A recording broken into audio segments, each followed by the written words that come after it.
Une cour écrasée de chaleur et vide.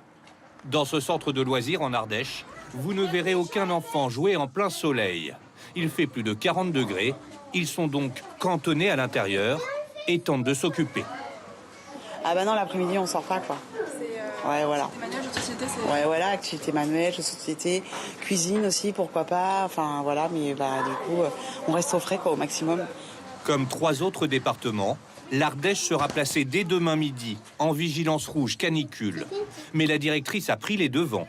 Plus de sorties vélo et interdiction de jouer dans la cour entre midi et 16h. Les sorties vont être très limitées. Donc ça, c'est la sortie de la journée. Enfin, pour le goûter, ils sont dehors à l'ombre sous le préau. Dans chaque département, des critères objectifs sont édictés pour décréter ce seuil d'alerte maximale. L'intensité et la durée de la vague de chaleur, l'impact sur les services d'urgence et les hôpitaux, ou sur la pollution par exemple. En vigilance rouge, tout le monde est concerné. Ce ne sont pas simplement les personnes fragiles, les personnes âgées, les personnes isolées. La population générale doit prendre en compte ce risque. Objectif, limiter le risque de surmortalité. Le préfet prend alors toutes les mesures nécessaires. Il peut notamment interdire certains types d'événements comme les manifestations sportives ou les festivals. En attendant ces décisions, certaines communes ont pris leurs dispositions. À Valence, 41 degrés cet après-midi, la mairie a ouvert une salle climatisée pour tous les administrés qui en éprouvent le besoin.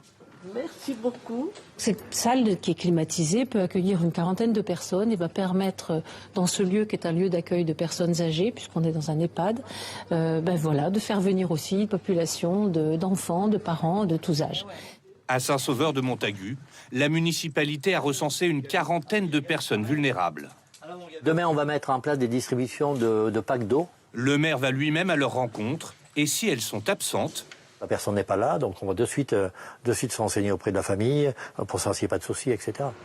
Depuis la grande canicule de 2003, c'est seulement la 6e fois que la vigilance rouge canicule est déclenchée. Comment faire lorsque votre métier vous impose de rester de longues heures en pleine chaleur? C'est le cas bien sûr des ouvriers du BTP, des agents d'entretien, des jardiniers, mais aussi de ceux qui travaillent dans des ateliers non climatisés. Reportage dans le Gard et en Gironde. Aurélie RL, Erwan Brem et Jean-Vincent Molinier. Aucun abri pour se protéger. Sur le toit, le soleil les attaque directement. Déjà 38 degrés à 13h à Alès. Ces couvreurs doivent arrêter leur chantier. Les tuiles sont brûlantes, physiquement sur le toit, même quand on porte, quand on monte, on descend, notre corps dit stop. Et c'est intenable. Allez les gars, boire un coup. Allez, on va se mettre à l'ombre. Impossible de refaire une toiture intégralement actuellement. J'ai reporté l'échantillon. Des grosses toitures parce que il fait trop chaud et on a reporté un peu septembre-octobre. 45 degrés en plein soleil cet après-midi. Difficile pour les agents municipaux de supporter leur équipement. On a les pantalons de sécurité, mais on n'a pas le droit de travailler en short, alors on est obligé de mettre les pantalons. C'est très dur, ça, et des chaussures aussi. Pour s'adapter à ces températures, ils commencent le travail plus tôt. On fait des horaires continus, 6h, 13h. Le matin, bonne heure, c'est là où on utilise justement les machines, tout ce qui est machine thermique avec les températures. Et à partir de 10h, c'est là où justement on préconise de travailler un peu plus à l'ombre.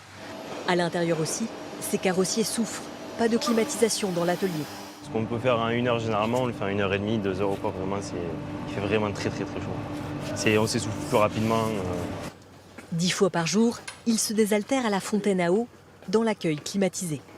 C'est vrai que par un petit coup de frais aussi, ça fait du bien, un petit peu. Ouais. Avoir un peu de clim là. Ouais, ça rafraîchit, mais ça fait un gros coup de chaud après quand on sort aussi, donc c'est pas trop bon d'y rester. Chaleur étouffante aussi à Bordeaux.